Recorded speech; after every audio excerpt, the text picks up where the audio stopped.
आज मैं कोई स्टोरी नहीं बताने वाला हूँ। आज हम बात करने वाले हैं इमोशनल हीलिंग के बारे में। स्पेसिफिकली काफ़ी रिलेटेड रहेगा मैंस के लिए। लड़कों को कैसे रहता है, पहले स्कूल, कॉलेज, एजुकेशन,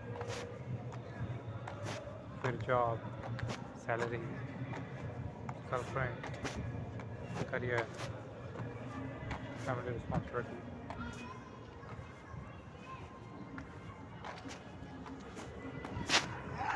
सब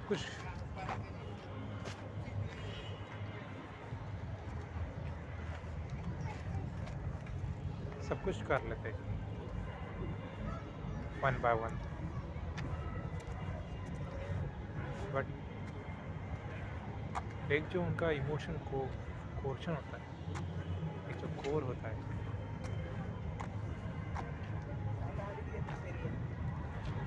उस पर कभी ध्यान नहीं देते।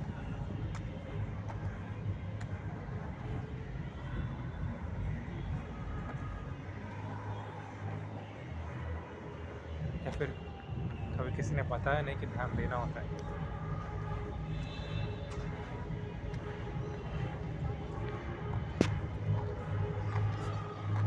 बट अगर इस पे ध्यान नहीं देंगे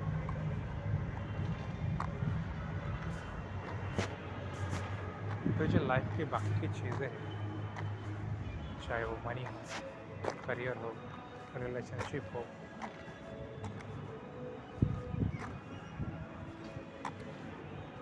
या फिर as a being a strong understanding man, एक रोल मॉडल की तरह, उसमें वो कहीं पे तो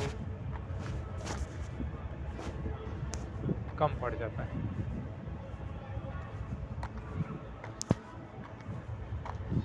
ये इमोशनल कोर एक इमोशनल मैच्योरिटी देता है।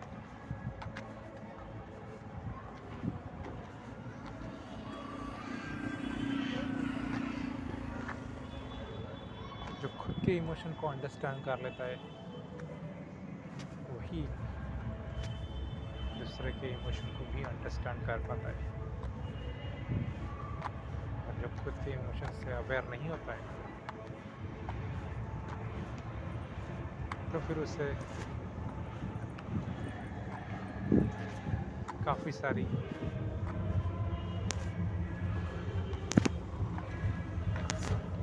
चीज़ों में दिक्कतें आती है।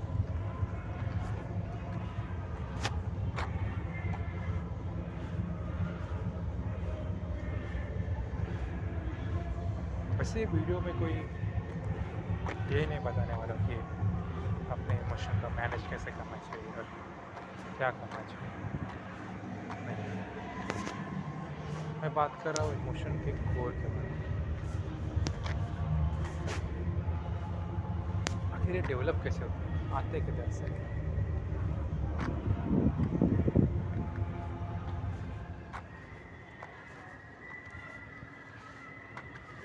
एक बंदे का इमोशन से उसका थॉट प्रोसेस बनता है, थॉट प्रोसेस से उसके हैबिट बनते हैं, उसके हैबिट से उसके एक्शन बनते हैं, और उसके एक्शन से उसकी लाइफ बनती है। जब तक उसका वो इमोशन कोर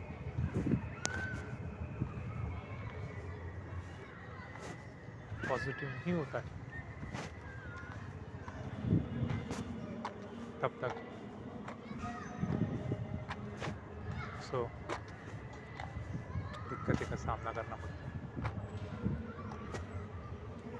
तो पहले देखते हैं कि इमोशन कोर बनता कैसे है। वैसे इमोशन कोर किसी एक चीज़ से नहीं बनता, ये बनता है आपके सराउंडिंग्स, आपके फैमिली सिचुएशन कैसे है, उस पर आपके दोस्त कौन है, उस पर आपके पास्ट में आपका चाइल्डहुड कैसा था, उससे इन सब से मिला के इमोशनल एक इंसान का एक इमोशनल कोर बनता है।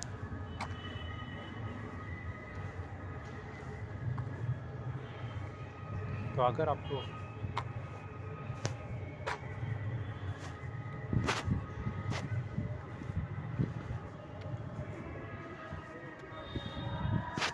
जानना है कि ये काम कैसे करता है, तो वो कि अगर आप कुछ लोगों को देखेंगे तो आपको पता चलेगा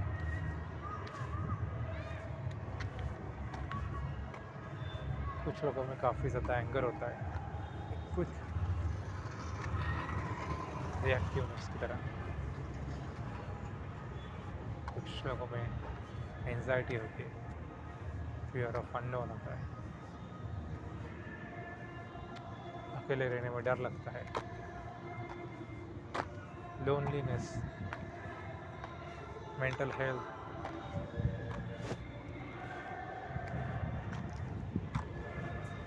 डिप्रेशन,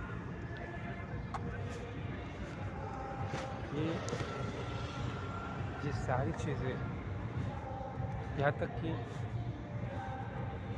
लोग अपने लोनलीनेस को दूर करने के लिए अपने पार्टनर पर डिपेंडेंट होते हैं,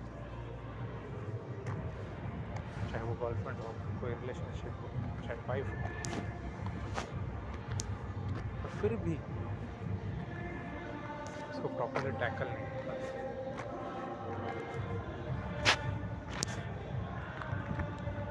ये सारी दिक्कतें इसकी वजह से आते हैं कि आपका जो इमोशनल कोर जो बना है आपके सराउंडिंग से, आपके चाइल्डहुड से,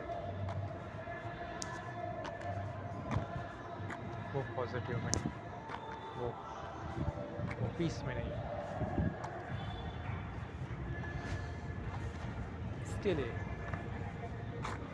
काफ़ी इम्पोर्टेंट होता है कि आपका इमोशनल को पॉजिटिव हो।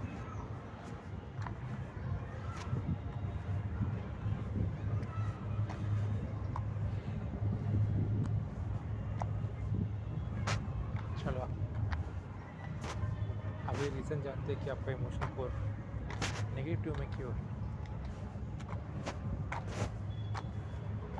तो सबसे पहले जैसे कि मैंने कहा था कि आपका इमोशनल कोर आपके चाइल्डहुड से अब तक के एक्यूमुलेट किए हुए सराउंडिंग से एक्यूमुलेट किए हुए चीज़ों से बनना है।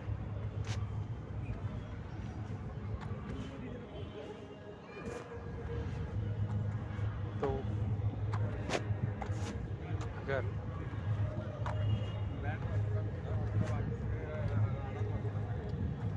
अगर आपका चाइल्डहुड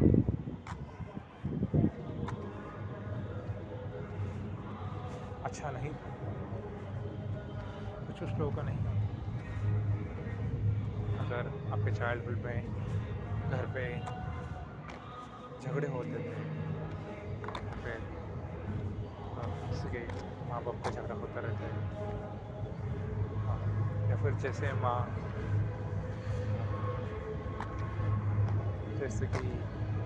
अपने बच्चे को ट्रीट करती है, उससे भी इमोशनल कोर। हाँ, जैसे कि फॉर एग्ज़ाम्पल अगर आपके बच्चे ने अच्छा काम किया तो उसे प्यार देना, और अगर उसने काम नहीं किया अच्छा तो उससे प्यार छीन लेना। ये बच्चे में इनसिक्योरिटी डेवलप्स करता है। अभी लोग जॉब के कारण बच्चे को टाइम नहीं दे पाते, ये बच्चे में लोनलीनेस फील करता है, और यही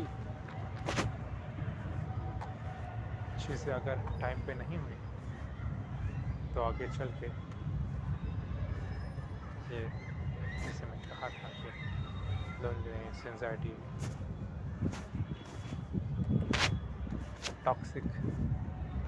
टॉक्सिसिटी, ये सारी चीज़ें इससे डेवलप होती है।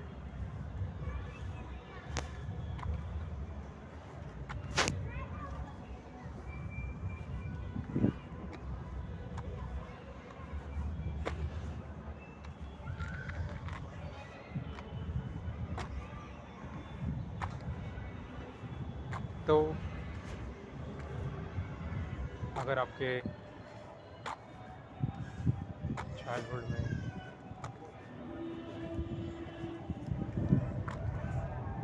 पैसे को लेकर पेरेंट्स के बीच में झगड़े होते हैं, बच्चे के सामने झगड़े होते हैं,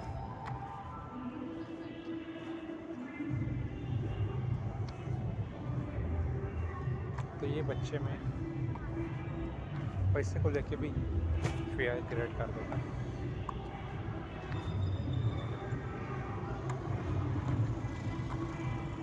अगर आप बच्चे को कंपेयर करोगे कॉन्स्टेंटली किसी और के साथ, तो ये उसके इमोशनल कोर पे इफेक्ट करता है। ऐसी बहुत सी चीज़ें छोटी मोटी जो जब बच्चा चाइल्डहुड में होता है तो उसके इमोशन कोर पे इम्पैक्ट करते रहते हैं। आप जितना उसे पॉजिटिव देंगे, जितना उसे सपोर्ट करेंगे, जितना उसे प्यार देंगे, उतना वो अच्छा होते जाता है। बट आप जितना उसे इग्नोर करोगे, जितना उसे कंपेयर करोगे, जितना उसे इनसिक्योर फील कराओगे, वो उतना ही चेंज होता जाता है। सेकेंड, अडल्टहुड में जैसे ही बंदा आता है, स्कूल में, कॉलेजेस में, तो उसके दोस्त होते हैं, उनके साथ उसके फ्रेंडशिप कैसे, वो चाइल्डहुड वाला अपने इमोशन कोर तो उनके साथ भी रहता ही है, उनके साथ, उन दोस्तों के साथ भी रहता ही है। तो उसके चाइल्डहुड के बाद जो दोस्त बनते हैं कॉलेजेस में वगैरह, तो क्या सोचते हैं, अगर उसका इमोशनल कोर अच्छा है तो वो दोस्त ही चूज़ करेगा, वो अच्छे वाले ही चूज़ करेगा। अगर उसका इमोशनल कोर थोड़ा सा नेगेटिव है तो शायद से उसे दोस्त बनाने में भी मुश्किल हो सकती है।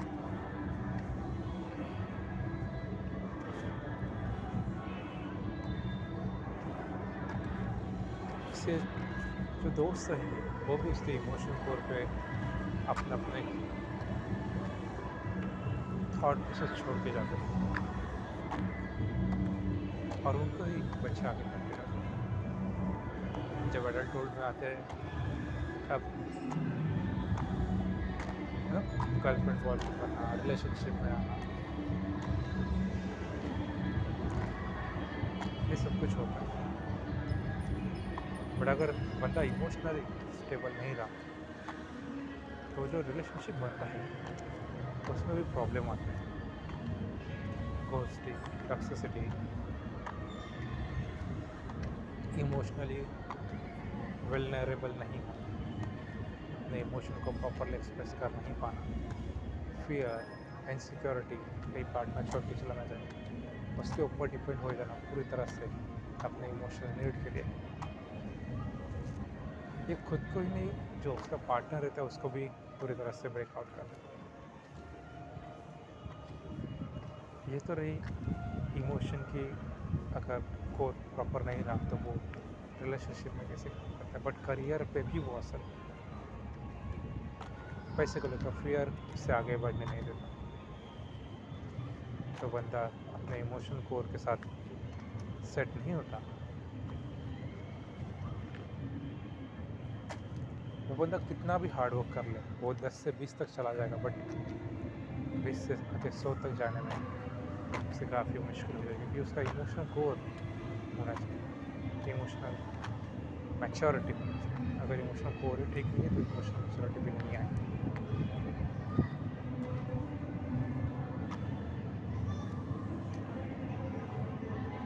तो अभी लाते कैसे है इसको और क्या कर सकते हैं लाने के लिए? जैसे कि आप ऑलरेडी एडल्टहुड में हो, 25 साल 26 साल 27 साल के हो, पता नहीं बचपन कैसा गया हुआ है, और अभी इसको ठीक कैसे करेंगे ऐसे इमोशनल कोर को? तो सबसे फर्स्ट स्टेज है इसका, वो है अवेयरनेस। आपको आपके इमोशन को लेके अवेयर होना पड़ेगा। जब तक आप आपके इमोशन को लेके अवेयर नहीं होते तब तक आप इसको हैंडल नहीं कर पाओगे। दूसरी बात है, दूसरा स्टेज है एक्सेप्टेंस।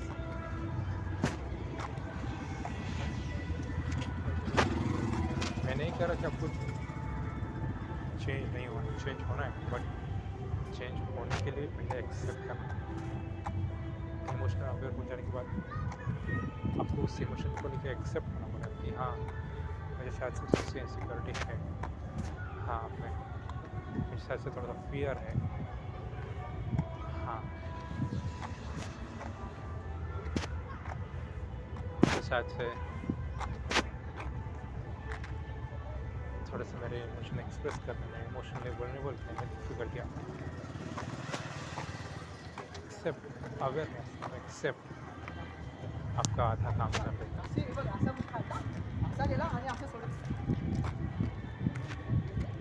अभी इसके आगे आपको काम करना है। एक बार आप अवेयर हो गए, एक बार आपने एक्सेप्ट कर लिया, तो आपको उस पर काम करना चालू करना है। सबसे पहला स्टेज है, तीसरा स्टेज है आप थोड़ा समय अकेले के लिए निकाल लें। उस अकेलेपन में आपको पता चल जाएगा कि आपको और सोचो थोड़ी देर के लिए शांत बैठ के कि आपके कौन कौन से इमोशंस आते हैं आपके अंदर, आप कौन कौन से पॉइंट पे क्विक एंग्री हो जाते हैं, आपके पार्टनर के रिलेशनशिप में, उसमें एक्चुअल में क्या हो रहा है, क्या वो इनसिक्योरिटीज़ पे आ रहा है, या फिर आपको एक्सप्रेस करने में थोड़ी सी डिफ़िकल्टी आ रही है, वो क्या रहा है, उसके बारे में सोचो और उन सब के इमोशन को एक नाम दें। जब तक आप उसे नाम नहीं दोगे तब तक आपको वो याद नहीं रहेगा। सबसे पहले उन सारे इमोशन को एक करके नाम दें। हाँ, ये है, ये भी है, एक बार अपने नाम दे दिए, आपको पता चल जाएगा कि कौन से वाले हैं और उनका नाम क्या क्या है। तो आती है फोर्थ स्टेज, यहाँ पे आपको उस पर काम करना पड़ेगा।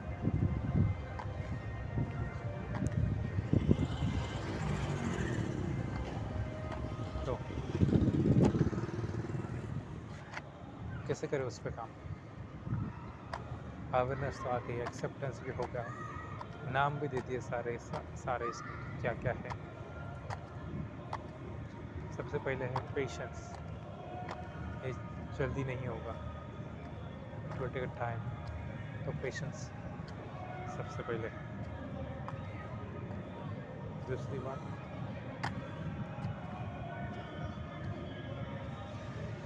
अगर आपका चाइल्डहुड इनसिक्योरिटीज़ में चला गया है या फिर लोनलीनेस में चला गया है, तो सबसे पहले आपको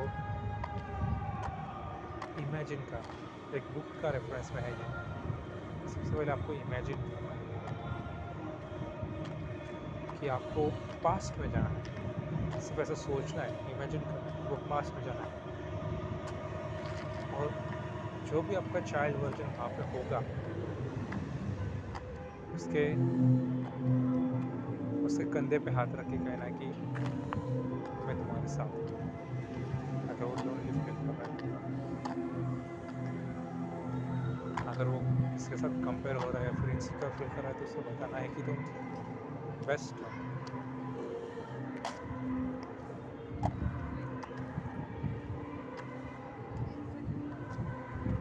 जो भी चीज़ें, इनसिक्योरिटीज़, जो भी चीज़ें फिर चाइल्डहुड के टाइम पे आपको सिचुएशन में वैसे वैसे हो रही थी, उस टाइम पे आपको वहाँ पे इमेजिन करना है और आपके चाइल्डहुड वाले वर्जन को सपोर्ट देना है।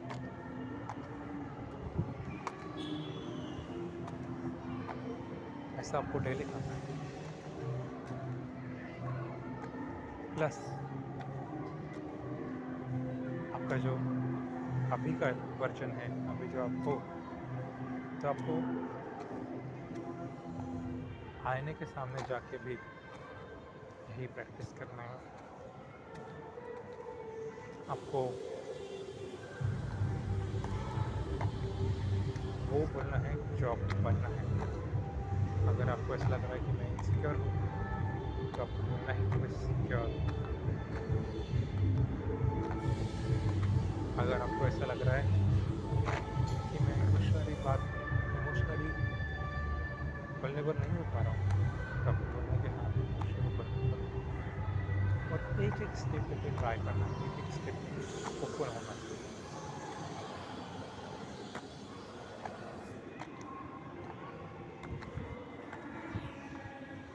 इस सब में टाइम लगता है, आसानी से नहीं होता ये, बट होता ज़रूर है। और यही चीज़ आपको आगे चल के एक काम डिपेंडेंट मैन में बना देगी, मैन में बदल देगी। ठीक है, तो यही प्रैक्टिस करना। कल बात करते हैं।